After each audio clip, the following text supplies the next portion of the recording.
Apesar de alguns profissionais trazerem o conceito de cadeia de suprimentos diferente de logística de abastecimento, ambos os conceitos se complementam. A cadeia de suprimentos, ela traz o conjunto de unidades responsáveis pelo fluxo de material. A logística de abastecimento, por sua vez, ele traz um sistema lógico, estratégias a fim de diminuir ou eliminar a falta de materiais. Assim, implantando-se uma boa gestão logística na saúde, se evita a má administração e o desabastecimento dos estabelecimentos de saúde. Aplicando-se a gestão logística, estaremos aplicando um planejamento de abastecimento, deixando para trás o conceito de acúmulo de material apenas em estoque, evitando o desperdício. O profissional, ele passa a ser não somente um administrador de material, mas sim um tomador de decisões. Neste quadro, trazemos algumas causas que podem prejudicar uma boa gestão logística. Dentre as causas estruturais, temos a falta de prioridade política, em que não há um investimento na área, o clientelismo, em que se favorece pessoas de confiança ao invés de um profissional apto e que tenha conhecimento voltado para a gestão logística, burocracia, o que causa demora na entrega dos produtos, e a centralização em um único setor. Como causas organizacionais, temos a missão, objetivos e metas diferentes adotadas por vários setores, o que impedem que eles atuem de forma complementar. Como outros fatores, temos a falta de gestão profissionalizada, a carência de recursos humanos, insuficiência de recursos financeiros e um mau controle, planejamento e acompanhamento. Sendo assim, o objetivo principal da gestão logística é aperfeiçoar, reduzir e agilizar os fluxos de materiais, planejar, coordenar, orientar e avaliar o armazenamento e a distribuição de produtos, criar e gerir o planejamento logístico. A logística de abastecimento é formada por 4 subsistemas: o subsistema seleção e utilização, controle, acompanhamento, compras e aquisição, guarda e distribuição. Esses subsistemas, eles atuam de forma coordenada, um após o outro. Ao final, todo esse sistema, ele busca responder as seguintes questões: do que preciso, onde, quando, por quanto comprar, onde armazenar. Trabalharemos com o primeiro subsistema, seleção e uso. Nesse subsistema, que inicia o planejamento logístico, se faz o planejamento e a identificação do que será realmente utilizado pelo sistema produtivo daquela unidade. Para tanto, o profissional precisa ter o conhecimento da atividade fim daquela unidade, ou seja, qual o seu principal objetivo e as atividades meio que levam a alcançar esse objetivo final. Assim, poderá se fazer o planejamento de compra de materiais em quantidades corretas e em qualidade adequada. Durante o subsistema de seleção e uso, é realizada a elaboração de uma lista básica de materiais. Para isso, é preciso ter em mente quais as atividades realizadas por aquela unidade e quais os materiais estocados, a fim de evitar o desperdício e realizar um planejamento eficaz e eficiente, com menos custos. A lista básica de materiais é elaborada por uma comissão representativa. Para isso, é necessário o apoio de todos os setores envolvidos. Esta comissão coleta informações, toma decisões, seleciona materiais, alimenta os bancos de informações e está sempre atualizando a lista básica de materiais. Outro passo que é dado no subsistema seleção e uso é a classificação, onde se agrupa os materiais a fim de codificar para facilitar o planejamento. A codificação, ela pode ser numérica ou alfanumérica, com números e letras. A codificação numérica é feita por 7 dígitos. Os 2 primeiros dígitos representam o grupo, os 2 subsequentes o subgrupo e os 3 últimos o material propriamente dito. Aqui abaixo eu trouxe um exemplo para vocês. Como grupo, nós temos os instrumentos cirúrgicos, representado pelo grupo 04, como subgrupo pinças, o subgrupo 02 e o item 055, representando a pinça hemostática de 15 centímetros. Assim, para se codificar esse item, é utilizado o código 0402055. No subsistema seleção e uso, foi elaborada a lista básica de materiais, indicando o que comprar. No próximo subsistema de controle e acompanhamento, iremos refletir sobre o quanto comprar e quando iremos comprar. Para isso, é preciso saber o nível de estoque e o consumo mensal daquela unidade. Trouxe para vocês um exemplo. Para saber qual o consumo mensal do mês 7 de uma unidade, faremos a média aritmética dos últimos 6 meses. O passo seguinte seria estabelecer o estoque mínimo dos materiais.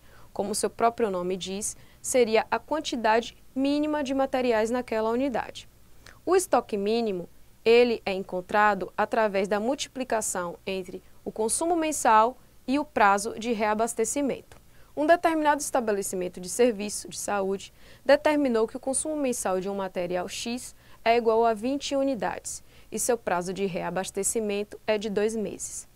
Trouxe aqui uma linha do tempo para vocês acompanhar. Se temos que o consumo mensal desse material é de 20 unidades e precisamos reabastecer em 2 meses, o estoque mínimo que essa unidade deve abastecer deve ser de 40 unidades. Contudo, em tratando-se de saúde, não podemos trabalhar somente com estoque mínimo, pois naquele período pode haver uma epidemia, um maior consumo de um medicamento e, para tanto, devemos evitar o risco de desabastecimento. Para evitar esse risco, trabalhamos com o estoque de segurança. O estoque de segurança, ele é o consumo mensal. Sendo assim, o ideal é que se tenha na unidade o estoque mínimo e o estoque de segurança. Voltando para a nossa linha do tempo, vocês podem observar que no mês 1 houve o consumo de 20 unidades, no mês 2 mais 20 unidades. Com isso, teríamos o estoque mínimo de 40 unidades. Com a soma de mais 20 unidades, que seria o estoque de segurança, o ideal é que se tenha nessa unidade 60 unidades. Ainda no subsistema controle e acompanhamento, trabalhamos com algumas modalidades de gestão de estoque. A curva ABC, que classifica os materiais segundo a sua importância financeira. Os itens A representam 5% dos materiais estocados, 80% dos recursos financeiros para se repor. Como exemplo disso, temos os anestésicos e os antibióticos de maior espectro, que são materiais que estão em pouca quantidade, mas que possuem um valor elevado. Os itens B representam 15% dos materiais em estoque, que representam também 15% dos recursos financeiros de reposição. Como exemplo, nós temos os antibióticos mais comuns e os líquidos utilizados para administrações intravenosas. Os itens C representam 80% do material estocado e 5% dos recursos financeiros para a reposição. Como item C, temos o esparadrapo, o soro fisiológico, que estão em grande quantidades no estoque, mas possuem um valor financeiro baixo. E como elaborar uma curva ABC? Primeiramente, selecionamos os produtos que foram comprados, colocamos em ordem decrescente de valor, totalizaremos o inventário e faremos o cálculo da porcentagem de cada produto. Após isso, é realizada a soma dos valores. A soma que atingir 80% do valor do inventário representará o item A. A soma que atingir o valor de 15% representará o item B. E a soma que atingir 5% do valor do inventário corresponderá ao item C. Para ficar mais claro, eu trouxe um exemplo. Nessa tabela, temos 10 produtos, o preço e a sua respectiva demanda. Como explicado anteriormente, o primeiro passo seria colocar os valores em ordem decrescente, em seguida, totalizar o inventário e fazer o cálculo da porcentagem de cada produto em relação ao seu total. Então, aqui nós temos produto 1 correspondendo a R$ 3.500, ele representa 22,54% do total do inventário. Fazendo esse cálculo com cada produto, posteriormente, podemos fazer a soma dessas porcentagens e aquela que atingir 80% representará o item A. A que atingir 15% representará o item B. E a que atingir 5% representará o item C. Assim, após os cálculos realizados na tabela, podemos observar que a soma da porcentagem dos 5 primeiros produtos representam 82,45% do total, representando assim o item A. Os produtos 6, 7 e 8 totalizam 14,17% do inventário, representando assim os itens B. E o produto 9 e 10 somam 3,38% do inventário, representando assim os itens C. Trazendo o exemplo da curva ABC para o gráfico, podemos observar que a menor quantidade representa 80% do valor, a quantidade média representa 15% do valor e a maior quantidade representa 5% do valor do inventário, como explicado anteriormente. Outra forma de gestão de controle seria a curva Venn ou a curva XYZ. Apesar da curva ABC trabalhar em cima do valor financeiro de reposição, a curva XYZ ela classifica os materiais de acordo com a sua essencialidade. Assim, teremos os itens Z como itens cuja falta põe em risco a vida do paciente, como exemplo temos medicamentos, gases medicinais, como insumos Y, aqueles essenciais que têm grande importância, mas não são vitais, como por exemplo temos alguns outros medicamentos, uniformes, aparelhos de uso eventual. E como itens X, temos aqueles não essenciais, que são os menos importantes, como por exemplo, material de limpeza, material de escritório. Portanto, a curva XYZ, ela trabalha em cima da criticidade do material. Ou seja, esse material é imprescindível? Ele pode ser adquirido com facilidade? Existem alguns equivalentes que podem substituí-los? Este material ou seu equivalente pode ser encontrado com facilidade? O próximo subsistema é o subsistema compra e aquisição. Como já estudado no primeiro semestre, a administração pública ela utiliza a licitação para a realização de compras. A Lei 8666 versa sobre o processo de licitação, trazendo alguns princípios, como publicidade dos atos, igualdade entre os licitantes, sigilo, vinculação ao edital, objetividade no julgamento, adjudicação compulsória ao ganhador. Assim, a administração pública ela realiza sua compra voltada para a melhor proposta e menor preço. E como modalidades de licitação, temos a concorrência, a tomada de preço, o convite, o concurso, o leilão e o pregão. Não irei abordar detalhadamente cada modalidade, pois esse assunto já foi visto por vocês em outro semestre. O último subsistema é o de guarda e distribuição. Nesse subsistema é realizada a guarda, o recebimento e a distribuição de materiais.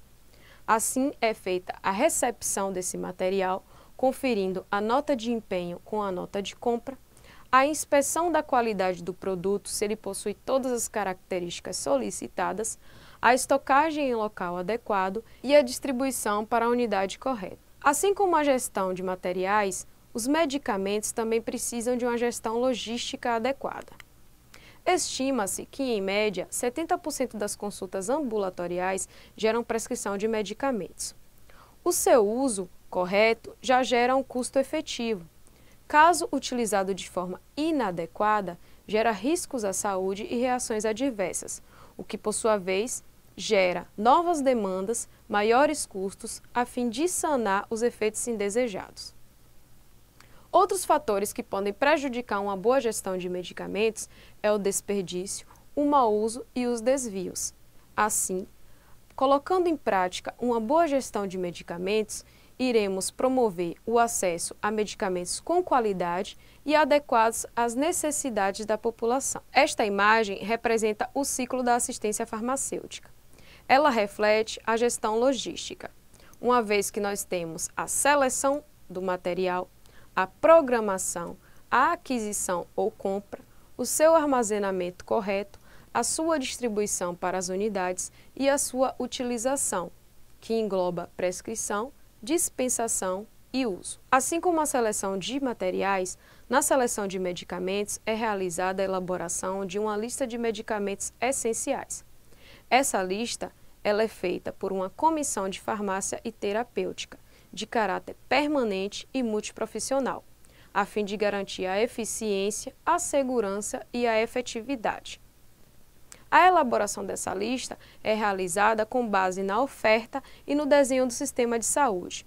Por exemplo, em uma unidade básica, você pode não encontrar determinados medicamentos de emergência, pois a demanda realizada por aquela unidade é nível básico. Já uma unidade de emergência são demandas mais complexas. Então, cada unidade possui a sua oferta, a sua demanda e o seu desenho. O Brasil adota uma relação nacional de medicamentos essenciais, elaborada por uma comissão técnica e multidisciplinar. Apesar de haver uma relação nacional de medicamentos, os estados, municípios e hospitais estão autorizados a elaborar sua própria lista, a fim de atender às suas especificidades locais. Programação e aquisição de medicamentos. A aquisição de medicamentos pode ser feita diretamente através de compras, como já dito, por licitações, transferência de medicamentos entre os entes federativos ou a própria produção farmacêutica. Quanto à programação, ele pode ser adquirido por meio do consumo histórico, que é o consumo já estudado na gestão logística, traçando o consumo mensal daquela unidade, através do perfil epidemiológico, quando se trata de epidemias tratadas por protocolos específicos, ou através do consumo ajustado. Quanto ao armazenamento e distribuição, os medicamentos possuem características específicas. Para isso, é preciso ter condições de armazenamentos especiais. Quando não trouxer nenhuma condição específica, o ideal é que eles sejam armazenados em temperatura ambiente de 15 a 30 graus, baixa umidade, livre da luz solar direta e afastados da alvenaria, respeitando-se o máximo de empilhamento, afastado das paredes e do chão. Quanto à utilização, trabalhamos em cima do uso racional de medicamentos. Para isso, devemos aplicar os 5 acertos da medicação.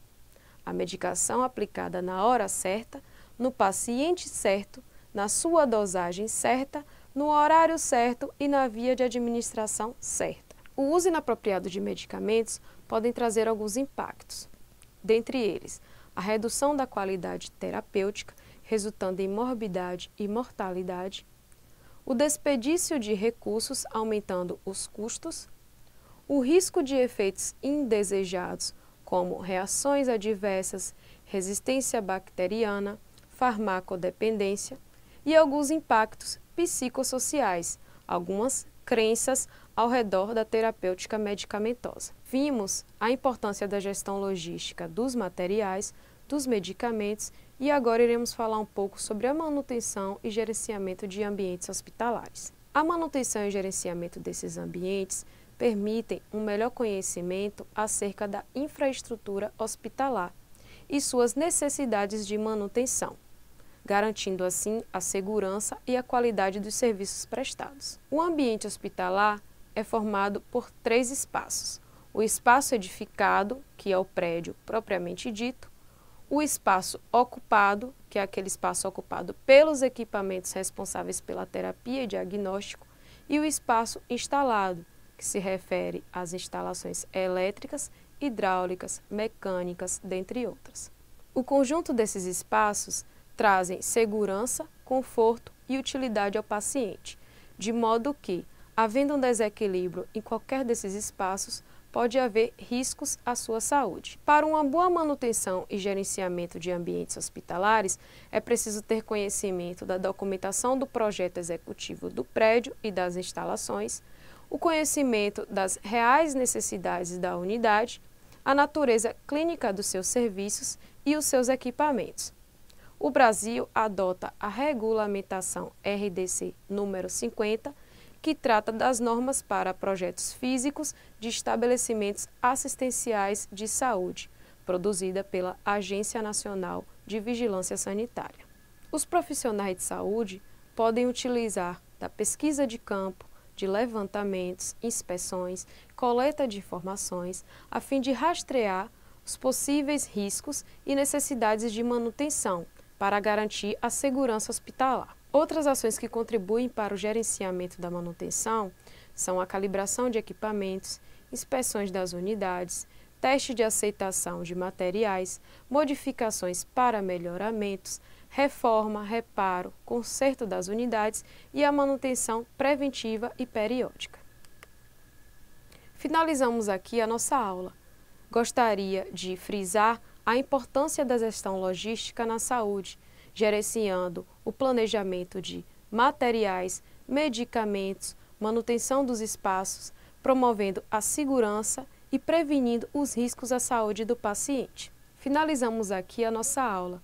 Aproveitem o material disponibilizado no ambiente virtual e até o nosso próximo encontro.